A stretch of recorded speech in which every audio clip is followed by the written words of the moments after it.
Hey, Tommy from the Run Testers. This is our London Marathon Guide. So we're going to be doing a series of marathon guides for all the races that we've done. And in this video, we're going to be talking about all the things you need to know if you're running the London Marathon, from where to go in London beforehand, what the start area is like, what the race is like, and what you can expect at the finish line. Hopefully, you'll find this useful. Let's dive in and chat about the London Marathon.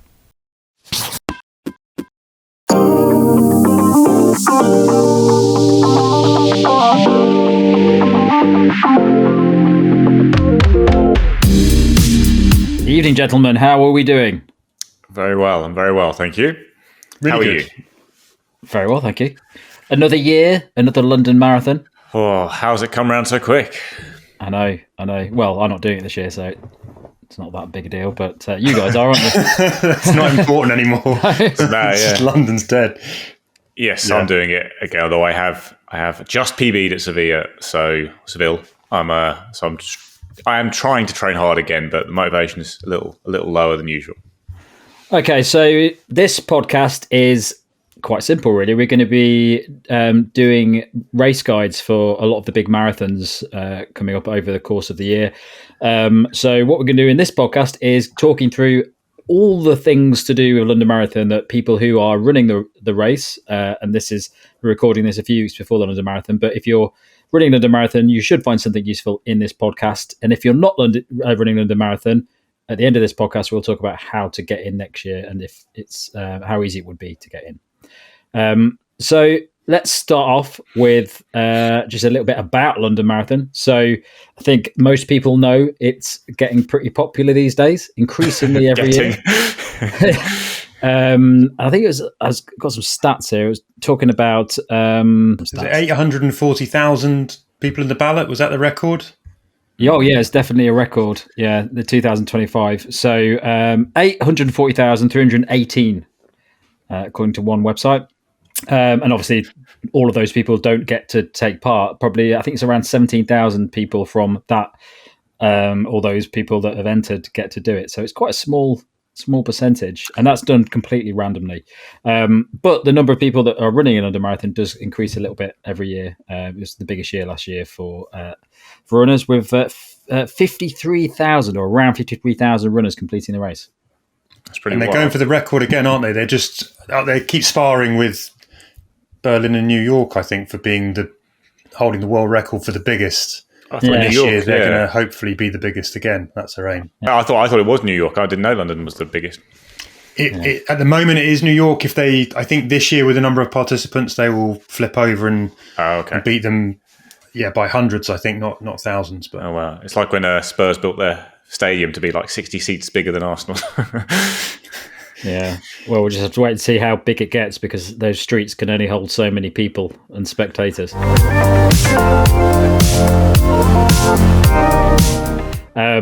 right, well, let's start at the beginning. Let's talk about before the London Marathon. So probably the most important thing before the race is, there's probably two things important before the race. One is for people who are visiting London to do the marathon, and they're maybe coming from abroad and they're not entirely sure where to stay.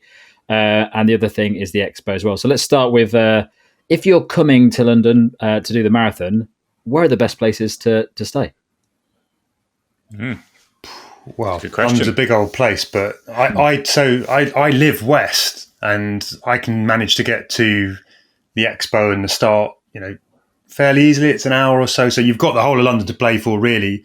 But for me, a lot of the main stations where you'll be leaving, you're talking about, is Victoria, is one of the key ones to drop down. So anywhere in and around that area, but London Bridge as well is a good way. I mean, I would say as long as you're on Transport for London, TfL, I wouldn't worry too much about it. If you go outside of London and you're relying on National Rail, they will just occasionally have train disruptions on marathon weekend, which seems incredible to me. But once you're on TfL, everything is kind of an hour and a half, isn't it? Almost maximum.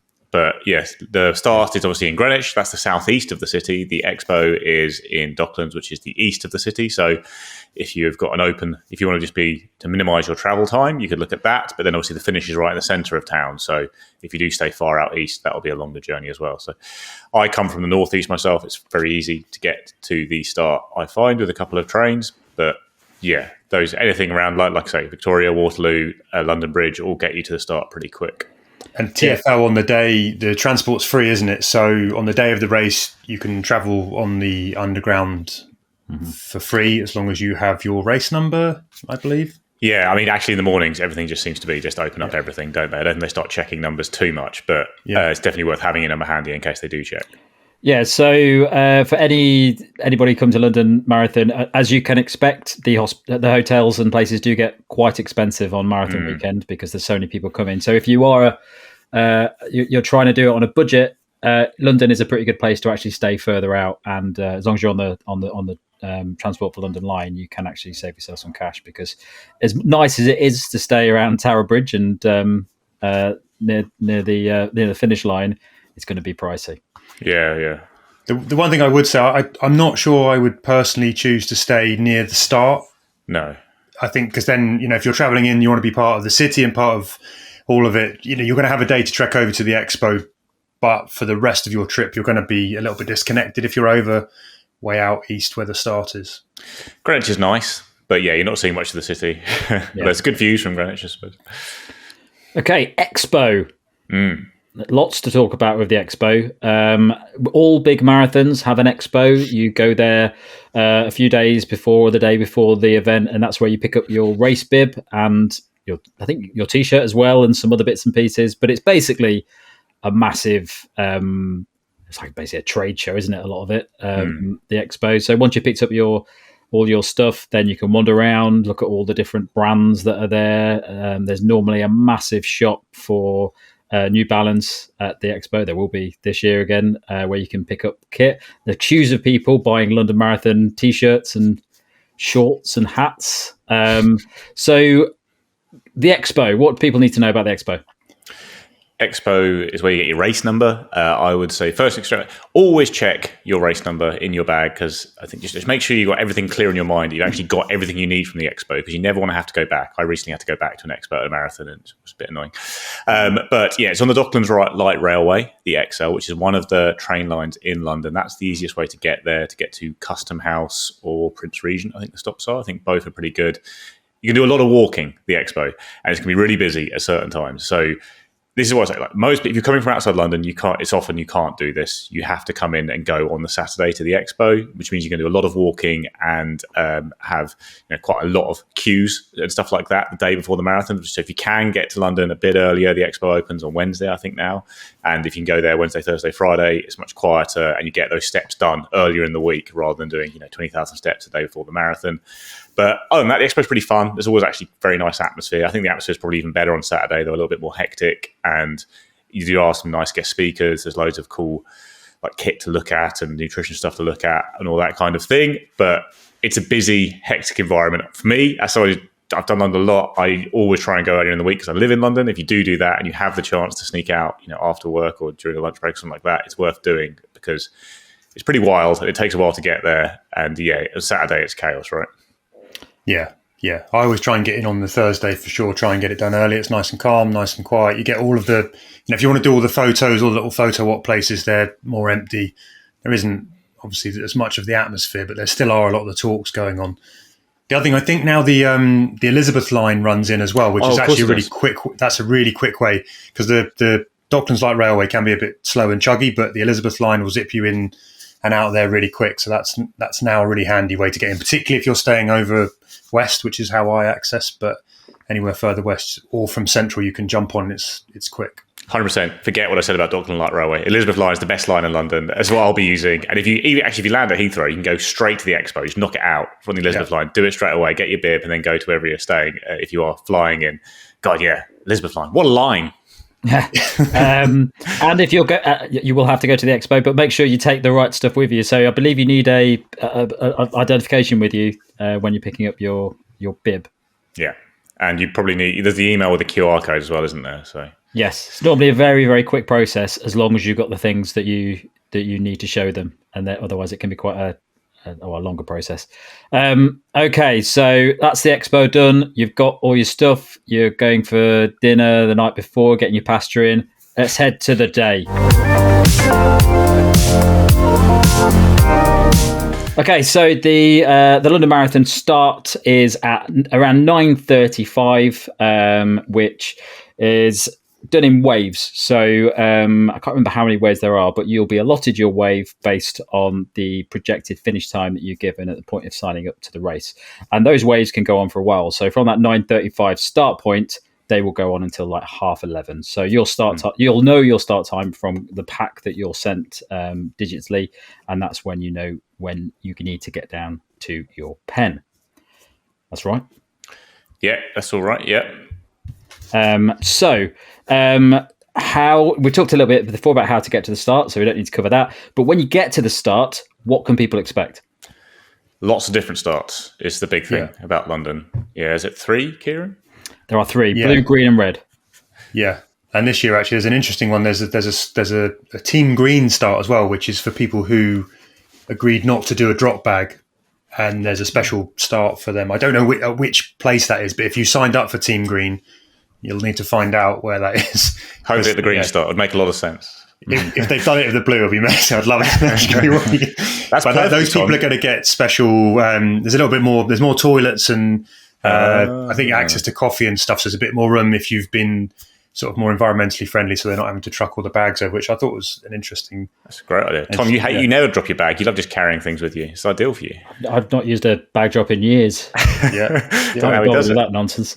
But yeah, there's 3. There's the start. They're all dotted around Greenwich Park, and actually in your documents telling you your starting pen, you'll get your colour, your start time, but also they usually suggest the station to go to, because there's Greenwich, there's Maze Hill, there's Blackheath. All of these are slightly nearer the different starts, and the idea is that it will funnel people into different areas. So the transport's less busy, the starting area is less busy, and it just means that the whole process, hopefully a little bit, it is very frantic. There are still 50,000 people going to one place in London, and they're all going about the same time.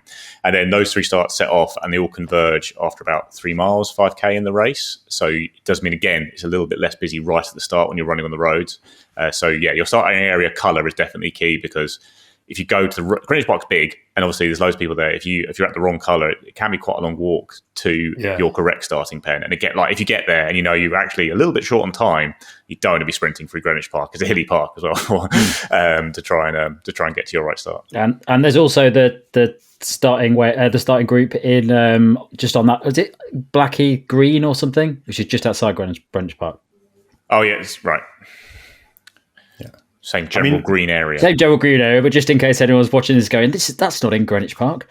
My tip for this, I think, is like the way that I've always done it, it's much better to be, I'm early to the airport, right? So I'm always there. I'm like that kind of guy. But it's much, much better, I find, to get there earlier than you should, because the trains do busy up quite quickly. They get quite packed. It can be frantic. And then it gets, if you're a stressy person like me, and you're sort of seeing trains pass and you can't get on them, or it just feels packed, it's too much, the headspace goes. So I prefer to get down there early. If you get into Greenwich as well early enough, there are some cafes, and if it's a cold day, you can get in there and perch where there's access to a toilet, and then you can leave a little bit later and walk over to your start, but you've had that kind of nice warmth, you get yourself a coffee, you can chill out a little bit if you get in early enough, rather than do that kind of last minute frantic run. That's what I've done a couple of times, and it's just sort of flipped that from being quite a stressy morning into being nice and chilled.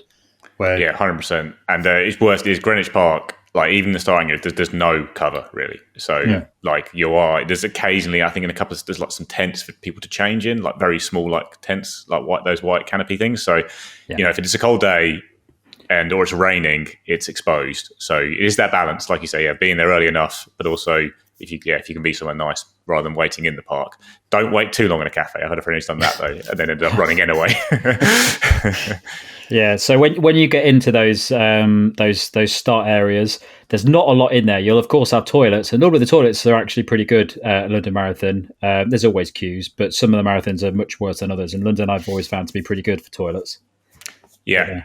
Queue before you need those. The key, I think. It just get queuing straight away. If you're there early, get queuing. Get changed, get queuing, because it could be 20 minutes, and by the time you're at the front, if you don't need to go, great. All you've done is stood around anyway. It's what you were doing anyway, so you might as well stand in a queue.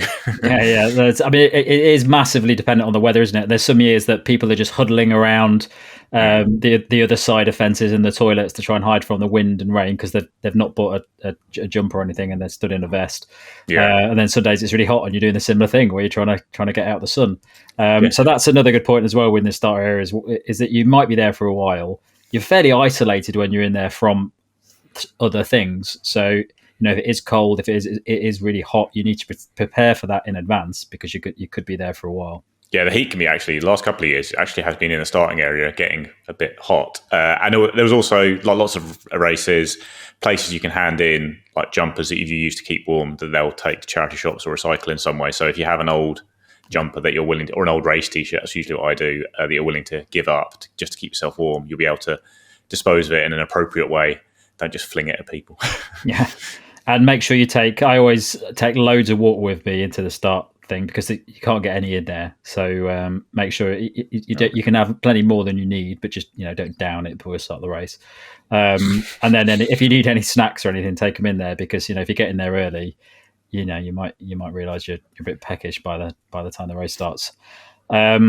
So that's it really for the start area. And then what happens is you start to the way that they did it last year. They have separate sort of start areas that come off of that pen that you're in, and that's sort of done on a random basis, isn't it? So you just basically get siphoned into these different areas. I know some of the good for age runners are at the red start. Yeah, I think, and green has quite. It does seem pretty random, but I know certain groups are moved to certain starts. But I always thought the red was the biggest start, but I don't think that is even true. Yeah. So once you're in there, all you're doing is you're waiting. You'll hear whoever's presenting it in your start line. You'll hear some music probably, and then you're just basically waiting for the start of the race, which is very exciting. Yeah. But by the time it comes around, you're desperate for it to happen. Yeah, especially when it starts and you're actually still quite a long way from the start line because it's it's such a big crowd and your heart's just going nuts and you could actually wait like a couple of minutes to actually get across it. And I missed one bit out as well. There will be lorries in the start area as well, which is where you put your bag if you're dropping off a bag, and those lorries will drive to the end of the race, and that's where you pick them up. So they in the same lorry that you drop it off in. You have to, and you have to give them your bag quite a long time before the start because they need to get going. So you will have like half hour, 40 minutes without the stuff in your bag. So that's where you need to maybe have an old jumper or something with you. Yeah. The other thing, if it's really wet, it can be smart to take something to put over your shoes. I can't remember it can be very grassy like it if you get wet feet for that first bit. So some people, I've never done it. I've always just handled the wet feet, but people take bags to wrap over their shoes just to keep their feet dry for a bit. I know if you're not keen on getting wet, cold feet, then that's probably a good idea as well. Yeah, it's worth mentioning. You are waiting on grass. Pretty much every start is on grass. So even if it isn't raining, there's a bit of dew there, kind of like you say, like Kieran says, getting your feet wet. Okay, so let's talk about the big bit, the race itself. So the London Marathon course, very famous course. It goes past some pretty big landmarks. But if you haven't done the race before, it's quite a differing race from start to finish. If you've only seen sort of the highlights on TV, what are your views on the London Marathon course? For me, starting early, the first bit I think to point out to people who've not run it before, we're thinking is that convergence of the three different routes that come in, the three starts where they converge. You will, if you've got someone else in another start, one thing to say is forget any idea that you might meet them up. That's not happening because I've tried that. That's absolutely magic. Oh yeah, well, if we run about the same pace when we converge at 3.5 miles or something? We're gonna. Yeah, you won't. It starts quite downhill as well, doesn't it? And so it can be quite a fast start, and that's one thing. Any marathon, obviously, you want to pace it nicely, but this one, I always sort of remember it feels like a big charge, and it is very easy to take off too quickly, and particularly where those starts converge, because it converges on a downhill, and there's a bit of atmosphere, and you can get swept up in that, and you can kind of kill your pace if you're not careful. Yeah, I always say London Marathon is probably the hardest of the big ones I've done to pace, because you want to try negative split, ideally, to run your best marathon. And it's really hard to do that there because there are those big downhills in the first half. There's a couple of small uphills in the second half. And so you kind of got to take take a bit of the speed down the hill, but it's really, really important to slow down at the bottom of the hill back to your actual race pace, because lots of people won't be, and you'll just be, well, I was running with him down the hill or her, and I'll just run with them now. And that's how you can kill your race quite easily at London. But that's definitely the biggest thing I think about. In terms of the actual course profile, like there's loads of things to talk about in terms of the great points with the crowds around certain areas, but the actual course profile is that's the big thing that can make or break a race, is messing up those downhills and just getting way too excited. Yeah, so a lot of people talk about the way that the London Marathon is set out, and the first part of it, maybe the first half, is the harder section for a lot of people. Trying to remember where all the places to go. You're basically running around. You're coming out of Greenwich. You're running down to Woolwich. Yeah, you go east at the start to curve round to then come back, get to basically the banks. So you're not really on the banks of the Thames, but you're adjacent on a street. And then the first really big point is Cutty Sark at 10k, which is unreal. It's there are now crowds in every bit of the London Marathon route, I would say. Like last few years, I don't think I've seen a single spot where people haven't been going bananas. Cutty Sark is crazy, and it's the first taste of what's to come. And then you have quite a long stretch through like Rotherhithe and stuff, all the way to London Bridge and Tower Bridge. And that used to be a little bit more chilled, and it isn't chilled at all now. It just gets progressively every mile madder and madder, the crowd, until you hit Tower Bridge, which is like the best feeling of your life, I'd say. I always find the first bit the toughest bit. I mean, you've got the excitement of Cutty Sark, but you've got quite a bit of energy then. It's quite a nice point there, but then you start to lock in and you're getting towards Tower Bridge, and you start to you start to get hit by the a bit of monotony in some points. Although there's some great, there's not that first bit, not so many views. There's a bit sort of digging in. It can be a bit not going to be, well, I don't know. Yeah, there's not loads to look at, but there is some brilliant things. Like very early in the morning, there will be people standing outside pubs, necking beers and doing whatever. I can't believe how drunk the crowd is at London. And it's by that time it's like 9:45 or something, and there's people already at it and having fun, and it's quite amusing. So there are things you could. In the space of a mile, you will see someone in their dressing gown on their like house in Woolwich drinking a cup of coffee, and then someone fully dressed in a pub just hammering it already. But like I say, you build up to Tower. The mile, but even before Tower Bridge is crazy. Like the amount of people going bananas, it's amazing. The adrenaline goes crazy. You go up Tower Bridge. Obviously, the first half's a slight uphill on most bridges, and it's going bananas both sides. Then you come down the downhill Tower Bridge, and that, you're just before the halfway point, so you're probably feeling good. If you're not feeling good, you have gone out too fast, and the crowd's going ballistic. And that's the point when you start dropping like unbelievable fast Ks, and you really have to rein yourself in, because it's a downhill. It's it's like you're a footballer suddenly getting cheered by 50,000 people, and it's brilliant. It is brilliant. I absolutely love it. And then you turn right and go into back or towards Limehouse and stuff like that, and it's still crazy, but at least that's when I think you really have to dial in, because almost the first half, you're thinking about Tower Bridge, I think, quite a lot. You're almost thinking about halfway, Tower Bridge is going to be amazing. And after that, it kind of hits you that there's a long way to go, and you've done Tower Bridge. And now there are still crowds, but it's, I've done the big crowd bit almost until the finish. And now I've got to kind of go through Canary Wharf, Mudchute, and all these places. And there's still loads of people there, but it's not quite the same vibe as Tower Bridge. Yeah, and I always find with that bit that I think Canary Wharf is a really difficult bit because of the way it winds around the roads and everything, and the fact that you're actually going away from London. So mentally, it's quite a tough move to make, because you're thinking, Christ, it's going to be another 45 minutes until I see this bit of road again. Turning right on Tower Bridge and seeing people going the other way towards the finish is that's where I remember seeing you going the other way. So you must have been quite far ahead of me.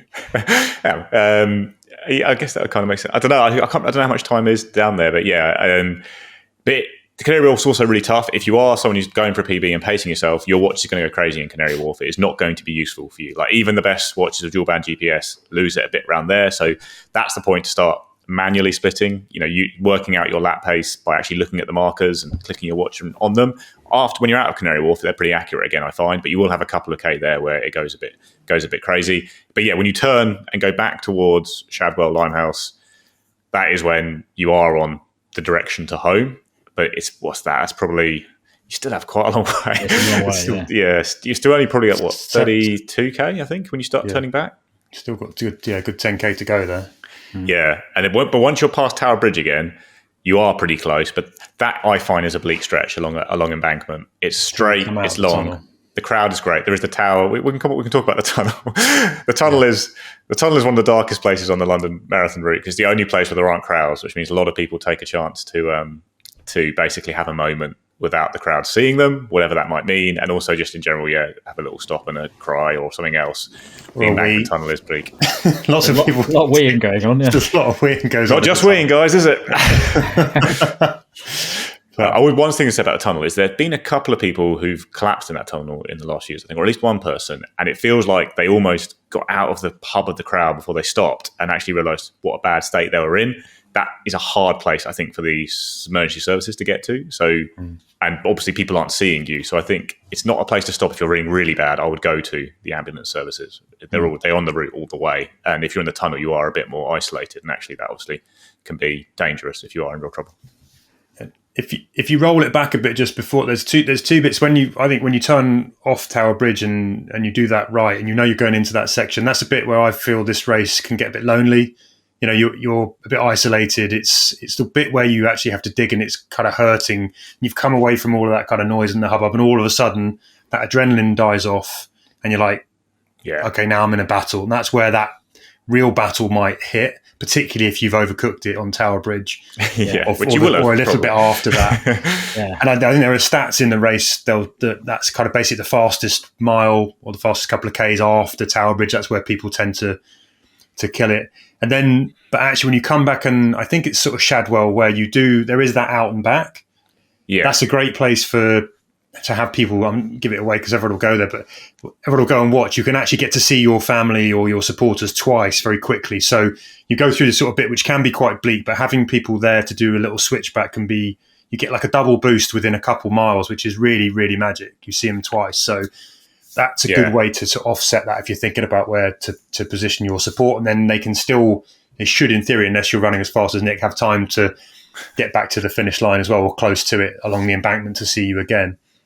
Yeah, I think that is a nice spot. I think once you get back to the area where once you're back past Tower Bridge, you feel like, once you turn right, you feel like I'm just going to see all this twice, even though you're not really, apart from that one little bit. It's like, I've stopped going back on myself now. I'm now on the final bit towards the finish, which is a long stretch. It is a popular stretch. I mean, I've always been struggling there. Even when I've run PBs, that's the most scenic point of the whole course, where you can see across the river and stuff like that. But I've never enjoyed any of it.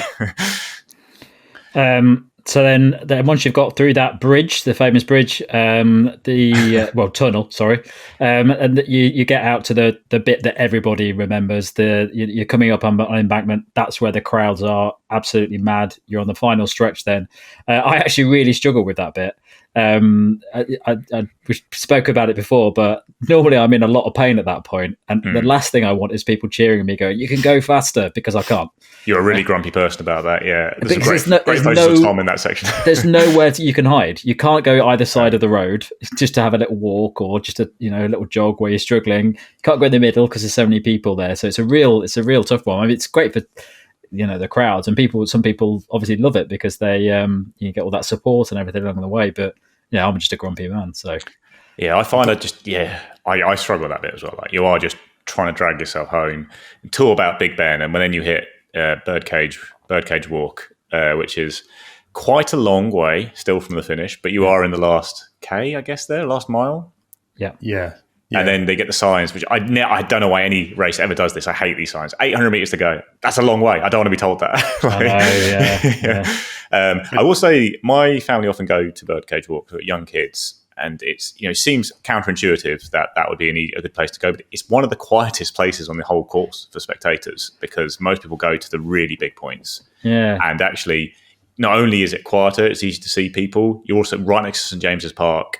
You're in St James's Park, actually, of course, and you can walk around there if you are bringing kids to support someone. You've got something to do until you watch. It's a much calmer zone, and obviously then they finish straight away, so you can see them quite quickly after the race. So when I know people who have young kids who want to come watch, I always suggest let's just go to the finish because it's a nice place to see people. It's a bit more easy to see people, especially small kids, because you got like a 6-year-old, they're not seeing people at Tower Bridge. It's just too crazy.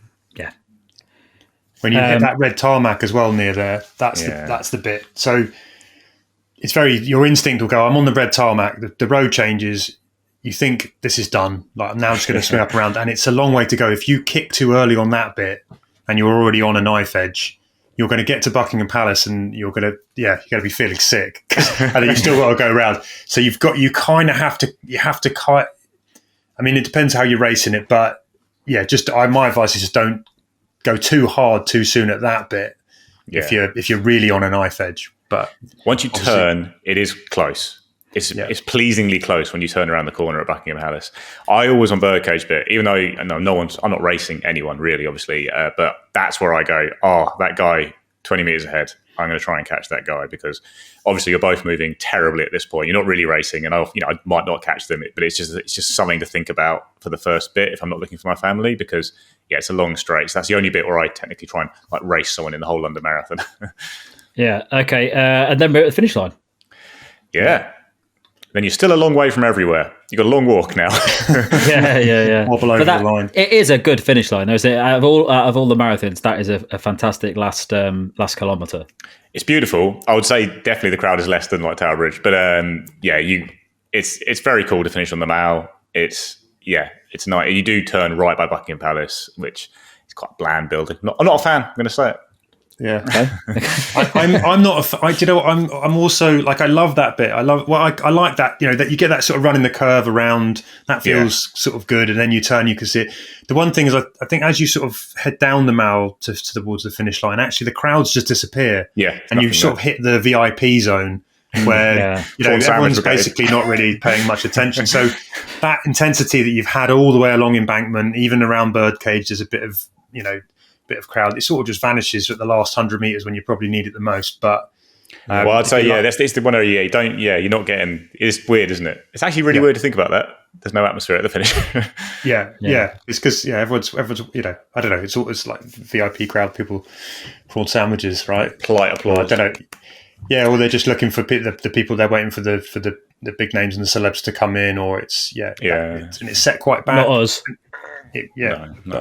And also, it's obviously you kind of support both sides there because of the way I guess the road show closures and stuff work. So it is, you do only get one side in that last bit, but at that point you don't care. You are just wanting to finish, really, I guess. Yeah. So you cross the finish line. You're very pleased with your time, and then you just basically keep walking down that road. Somebody's going to put your medal on you. You're going to pick up, I think, bananas and drinks and things like that along the route. Do they give you they'll give you foil, won't you? There's foil if you want it, I think. I don't know if it's just standard, but there's definitely foil if you want it. Yeah, and then basically you just keep walking until you can get back out again, and that's when you wander back into the what's the gunnery area or something. It's Horse Guards Parade. The baggage trucks are before that. Yeah. And that can be a scrum. So you won't want to do this. Obviously, you want to sit down, but once you finish, it's worth just trying to keep moving and get your baggage, because you might end up in a queue there as well. Okay, so you're done. Well done. Now you're trying to find your family and friends. What would you advise? There's places around the park that have it's the letters, isn't it? The alphabet letters. Go for a random letter is one tip. I don't bother to use them. I just escape. I go ahead, make a beeline for Trafalgar Square and get out and meet my family on Trafalgar Square, where it's calmer. But if you are going to meet by a point, it's a smart move. Even if you just say we'll meet you by the Z. Yeah, because fewer people are going there. So I would work on the principle that if you're running a marathon, unless you're Nick and you can give like absolute certainty of when you're going to turn up at that point. Like for me, if I was saying to my family, I'll be there at this point, I could be 45 minutes late, and they're not going to be waiting for me. So I always try and meet them somewhere where they can relax and not worry about the fact that I'm running a bit late. Normally pick like a pub or a restaurant or something that's a little bit further out of Trafalgar Square, because you're not going to get a spot in most of the ones around there. Yeah, you can book some of the ones around Covent Garden, like Franco Manca and stuff like that, especially the ones that have deal. So there's lots of things that you get for free with your London Marathon medal once you've completed, including things like a Franco Manca pizza. So it can mean that all those areas are very booked out. There's the letters on Horse Guards Parade, which is the nearest way to get out to Trafalgar Square anywhere. That's where it gets busiest, I would say, if you are trying to find someone. You actually also can just look at a map of St James's Park and pick like the cafe there. That's where I met someone, my wife, last year. And then it's not any of the letters, but you'll know roughly where it is. It's on Google Maps as well. Your phone actually has signal there now. I think first First couple of years I did London, I did not have phone signal at the finish. It was too busy. But last couple of years, it's been okay, I think. And then every last 5 years, I've gone for a meal around the Covent Garden area. And this year, we're thinking, let's just get on a train and get out of there because it's quite tough around there, with especially with kids. It's so busy to get places to eat, and you don't want to queue and wait for a meal. So we might just jump on the train this time. Yeah. But if you do want to go, it doesn't take that far to get out of the heat zone of the London Marathon. You can once you've walked out a bit further, it will quieten down quite considerably. But the heat zone is where everyone just goes and meets. Okay, so lastly on the race, so spectating has become very, very difficult at London Marathon. As we've said, it's like there's sometimes you'll be running down the road and it's like 5-6 people deep. No chance of seeing your family and friends in a lot of the places on the course. I've had people before who come to see me. I didn't see them at all. Didn't have a chance. But there are some places that are better than others, so it's a bit tricky. It's sort of weighing up the pros and cons, because for some people it might be going somewhere nice like Cutty Sark because you think that that's the nice place to go, and it'd be good to visit there and take some photos there. But that will be so busy. If you're trying to see people, so your best bet is trying to find areas that are a little bit quieter that you can definitely, get a nice photo. Yeah, and a lot of people do the kind of 2 or 3 stops, don't they? So if you do somewhere around kind of Bermondsey, that area, you're quite near the train. You can be near on the right side for the train to get on, and then get towards kind of Shadwell, Limehouse, I guess, and then get to the finish. So if you want to try and pull off that kind of three-peat in one race, that's pretty impressive. It used to be quiet around Mudshoot, didn't it? And what's that? Isle of Dogs. That used to be quieter. That is still quieter. You're guaranteed to be able to stand by the side of the road there, I would say. Yeah. If you really want to do that. And you're going to see a runner at a point they really need to see you as well. Yeah. That used to be empty, didn't it? I remember doing it the first time and they're thinking, what is going on? Have we gone the wrong way? Yeah. Not and anymore.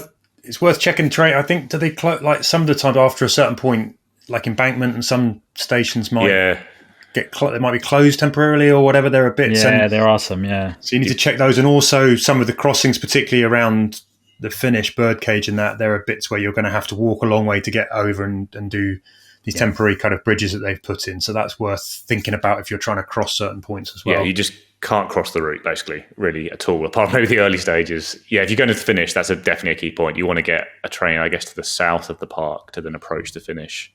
Yeah. On the right, so you can see people at Birdcage. Yeah. Yeah. Okay, so well done. You've done the marathon. Congratulations. But for some people who might be listening to this, they're maybe not doing the London Marathon this year, but would really like to do it. And getting into the London Marathon is quite a tricky thing these days, because obviously if you're trying to get through the ballot, it's the chances of you getting in on a ballot spot are very, very slim now. And people try for many, many years and never get one of those places. But there are lots of other routes that you can take to get into the marathon. So one of them, and one of the most popular ones at the moment, is Good for Age. So Good for Age is you can see it on the London Marathon website. Effectively, if you get a certain time within another marathon that is classed as being allowed as a certification race, you can get a spot in London Marathon, which is how Kieran got in this year. It is.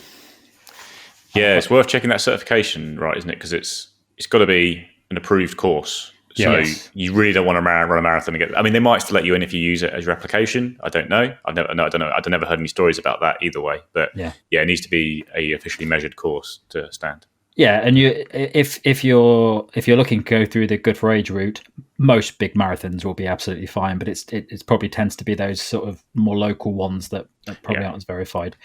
And then the Good for Age times are actually different for everyone. So you have the normal times for all people, and then once you start getting to the Good for Age times, then they will differ for men and women as well. So it's worth checking all of those out to see where you fit and what you aim for. And the other thing worth noting with that is that it does not guarantee you a spot. No, because under it now, because there is an allotted amount of those places per the Good for Age sections. And if there are lots of people that are in those, then the number will come down to mean that they can get the right number of people in there. So it doesn't guarantee it. And Kieran found that out last year. Yeah. Luckily this year I'm a bit older, so I didn't have to run any quicker. I just got older. You did run a lot quicker though, didn't you? It's like Boston, basically, isn't it? Boston Marathon, same thing. It's a similar amount. It's like 5 or 6 minutes. You have to be under the time last year to get in. And they even out the places between men and women and trying to get an even across the age groups as well. So I think it was 6,000 places, but I don't know if that is the case. Also, shout out to the international runners who might be looking at this. I think it's slightly different for internationals as well. I think it's even harder to get in. But yeah. So that's a good for age. Very popular route to get in because obviously you're paying the same as the ballot people, and it's not guaranteed, but it's pretty close to getting in, which is the ballot isn't. Other routes that you can get in is championship places, which Nick has been in before. Yeah, I'm championship each year. Last few years at London, that's a set time. I think it is currently 2:38 for men, but you can also get in with a half marathon time for that. If you're someone who's run a very fast half marathon, you can get into the championship race. So that was a completely guaranteed spot before. If you ran that time in the time period at an accredited race, you were getting in. It still kind of is guaranteed, but now if there's too many championship places allocated, they start to move them into the good for age area, which is then obviously going to bump more people out of good for age. But you are still, I think, practically guaranteed a place. It might just not be a championship place if you're on those times. Obviously, this is a more niche way of getting in because it's a reasonably fast time, and then you get to start right behind the male elites at the London Marathon, which is very cool. You have your own little start area, better access to toilets, good stuff. Yeah, I think I'll stick to try to get good for age. Other options you've got are charity. Obviously, London Marathon is massive for charity runners. This is where you find a charity and you pledge to get a certain amount of money. It's normally a minimum of around £2,000 now, I think. I don't have the exact numbers. But that's a very, very popular route. But obviously it's quite hard to do because you do have to raise a lot of money. So it's a big investment in your time to do that. And another route is tour groups. So tour groups there's various companies that do this. Basically, you book a trip with them and the marathon is part of that trip. You do not need to qualify or anything like that as like for good for age. But you will be paying quite a lot of money to take part in it through those routes. They probably will organise a lot of stuff for you, which is quite nice. Yeah, it's a lovely way to do it. I know quite a few people have done it through the tours, and it's very nice. But it just depends how it's a good route to go in if you want to guarantee a place in it, and you're happy to spend a bit of money for a nice trip.